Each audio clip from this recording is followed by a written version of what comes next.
চিংড়ি মাছের মালাইকারি আপনারা সচরাচর খেয়েই থাকেন। আজকে আমি কিভাবে চিংড়ি মাছের মালাইকারি করে থাকি সেটাই দেখাবো আজকে। চিংড়ি মাছের মালাইকারি করতে কী কী উপকরণ লাগছে, তো আমি এখানে 300 গ্রাম মতন চিংড়ি মাছ নিয়েছি, নুন, হলুদ, এখানে পেঁয়াজ কুচিয়ে রেখেছি, টমেটো কুচিয়ে, লঙ্কা কুচিয়ে রেখেছি, লঙ্কা বাটা নিয়েছি, আদা রসুন বাটা, গোটা গরম মশলা, জিরে গুঁড়ো, এখানে অল্প করে আমি নারকেলের দুধটা আমি অল্প করে নিয়েছি। আর আমি নারকেল বাটাটা ইউজ করব, আপনারা চাইলে নাও করতে পারেন, আমার ভালো লাগে করব। তারপরে আমি নুন হলুদ দিয়ে কাঁচা মাছটাকে আমি মেখে ম্যারিনেট করে রাখবো। আমি 15 মিনিট মতন ম্যারিনেট করে রাখবো, যাতে করে মাছটা ভাজার সময় একটু মানে শক্ত না হয়ে যায় ভাজার পরে। ওই কারণে আমি ম্যারিনেট করে রাখতে পছন্দ করি। আপনারা চাইলে ম্যারিনেট করে নাও রাখতে পারেন, মেখে ভেজে নিতে পারেন সঙ্গে সঙ্গে। আমি ম্যারিনেট করে খানিকক্ষণ রাখবো।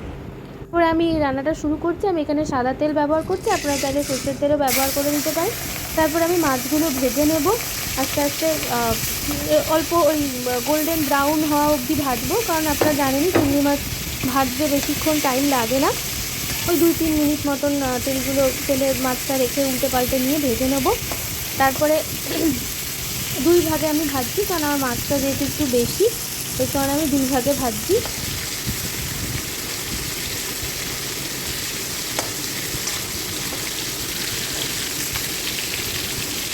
ভাজা দেখুন আস্তে আস্তে লাইট ব্রাউন মতন হয়ে গেছে। এবার আমি তুলে নেব মাছগুলো, তুলে নিচ্ছি, একটা একটা করে মাছ তুলে নিচ্ছি।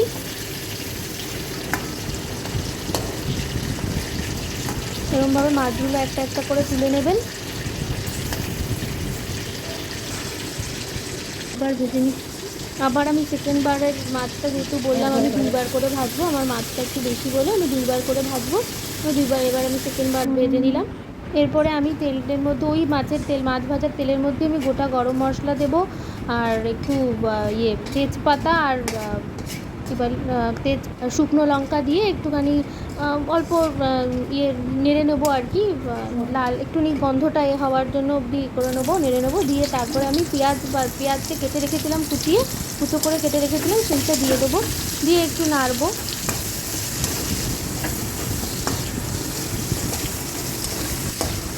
পেঁয়াজটা একটু এবার নেড়ে নেবো, ভালো করে মিশিয়ে নেব। তারপর একটু পেঁয়াজের মধ্যে নুন দেবো, যাতে করে একটু পেঁয়াজটা নরম হয়ে যায়। নুন, হলুদ স্বাদ যেরকম ইচ্ছে আপনাদের সেরকম দেবেন। তারপরে একটু ভালো করে আবার মিশিয়ে নেব, আবার একটুখানি নেড়ে নেব ভালো করে।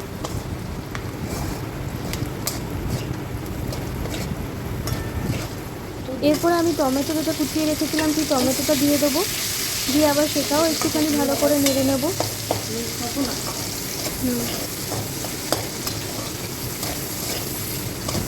ভালো করে মিশিয়ে নেবো, একটুখানি ভাজা ভাজা মতন আর কি নরম হবে, ওই নেড়ে নেবো।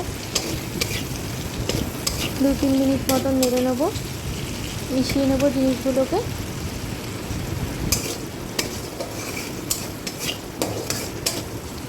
আস্তে আস্তে এটা মিডিয়াম ফ্লেমে করবেন, যাতে করে আস্তে আস্তে এই জিনিসগুলো নরম হয়ে যায়। তারপরে এবার আদা রসুন বাটাটা দেবো 1 চামচ, 1 স্পুন মতন, 1 চামচ আদা রসুন বাটা দেবো। এরপরে আমি আদা রসুন বাটাটাকে ভালো করে মশলাটাকে মিশিয়ে নেবো, পেঁয়াজ আর টমেটোটার সাথে মিশিয়ে নেবো ভালো করে। একটু তেলটা ছাড়ার আগে অবধি একটু নাড়তে হবে, ভালো করে মিশিয়ে নেব, যাতে করে মশলাটা যাতে মানে কাঁচা না থাকে, কাঁচা গন্ধ না বেরোয়, ওই জন্য ততক্ষণ করে নেবো। এরপরে আমি লঙ্কা বাটা দিলাম 1 চামচ, আপনারা আপনাদের স্বাদ মতন দিতে পারেন। এবার সেটাও আমি ভালো করে মিশিয়ে নেব। লো ফ্লেমে করবেন, লো থেকে মিডিয়াম ফ্লেমে ভালো করে মিশিয়ে নেবেন।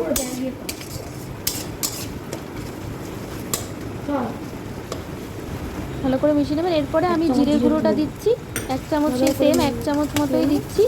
দিয়ে এবার জিরে গুঁড়োটাকে ভালো করে মিশিয়ে নেব, কারণ আপনারা জানেন যে জিরের একটা যেটা না মিশলে এটা কাঁচা গন্ধ বেরোয়, এই কারণে জিরের একটা কাঁচা উগ্র গন্ধ বেরোয়, এই কারণে ভালো করে মিশিয়ে নেব।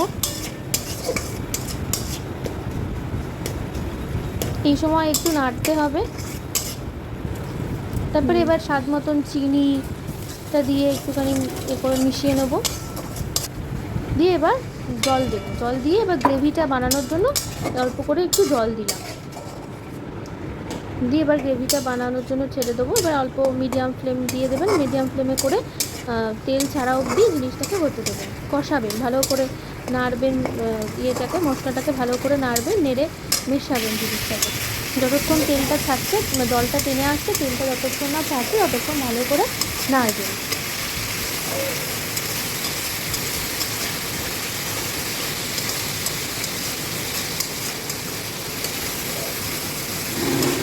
ভালো করে নাড়বেন, দেখুন আস্তে আস্তে দেখবেন আস্তে আস্তে তেলটা ছাড়তে শুরু করেছে।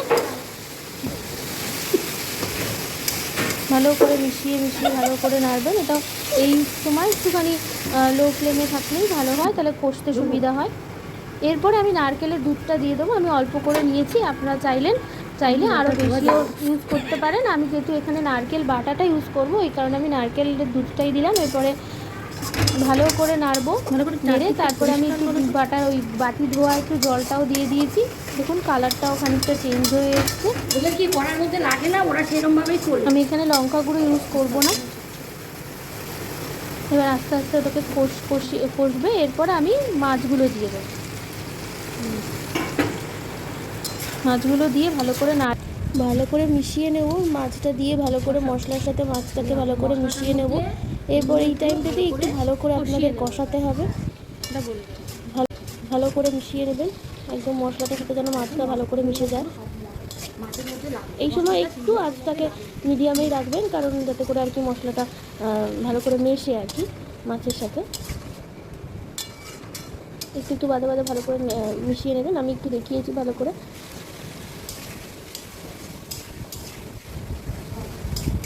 ভালো করে মিশে যাবে, ভালো করে নেড়ে নেবেন, মিশিয়ে নেবেন। দিয়ে এরপরে আমি নারকেল যে বেটে রেখেছিলাম সেই বাটাটা দিয়ে দিলাম। আমি এরকম করে আমার খেতে ভালো লাগে আর কি। তো আপনারা চাইলে নারকেল বাটাটা নাও দিতে পারেন। আমি এখানে নারকেলটাকে ভালো করে মিহি করে বেটে নিয়েছি, দিয়ে এবার দুধ দেবো, মিশিয়ে নিলাম। ভালো করে নাড়তে হবে, ভালো করে মিশিয়ে নেবেন। এই সময় আঁচটাকে একদম লোতে রাখবেন, যাতে করে আর কি, কারণ নারকেলটা অনেক সময় লেগে যাওয়ার ভয় থাকে, তো আঁচটাকে একদম লো করে দেবেন। ভালো করে মিশিয়ে নেবেন। আমি একটুখানি বাটি ধোয়া জলটা দিলাম, যাতে করে একটু কাইটা হয়, যাতে করে ওই কারণে একটু শুকিয়ে আসছিলো, তো ওই জন্য একটু জলটা দিলাম।